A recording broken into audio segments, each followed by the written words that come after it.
been fighting? Boy, you better answer me when I'm talking to you. I don't know. Well, if you're gonna live with me, you're gonna do things differently. I'm not putting up with no bullshit. I ain't asked to live here. You don't have a choice.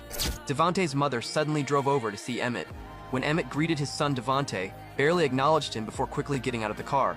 It was obvious he wanted nothing to do with his father.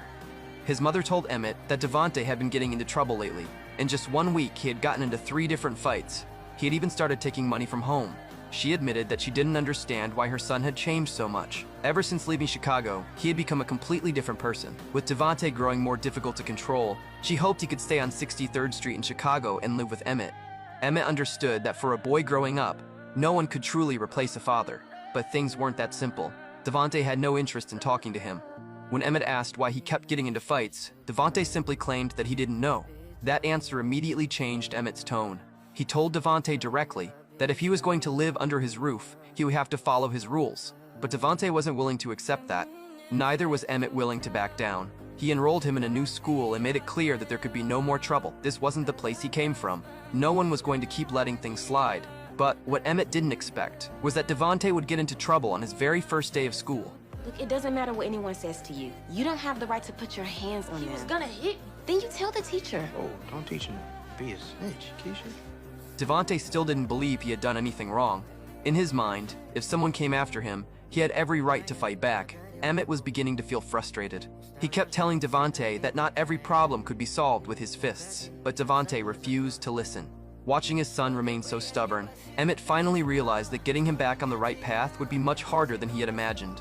That evening, Emmet and his father sat down together for one of their rare conversations. They talked about Emmet's late mother and the pain neither of them had ever truly overcome. His father could see how exhausted he was. Not only was Emmet carrying the grief of losing his mother, he was also struggling to deal with an increasingly rebellious son. In his father's eyes, Devante wasn't acting this way because he was naturally a bad kid. The real issue was that a father figure had been missing through much of his childhood. For the first time, Emmet realized that he needed to reach his son before things got any worse. But just as he made that decision, Keisha received a call from the school. What's going on? Devante's principal just called. They found a gun in his book bag. What Emmet learned next was far more serious than he expected. A gun had been found inside Devante's backpack. Because of the incident, the school placed him under a 90-day probation period. During those 90 days, a single violation, whether fighting, skipping school, or being caught with a weapon again, could result in a year in juvenile detention. This is serious. I need you to stay out of trouble from now on. I heard you. Take that bass out your voice. Where did he get the gun? It's mine. Forgot to lock it up. I told you I didn't want that thing in this house. So this is my fault? That's not what I'm saying. What are you saying?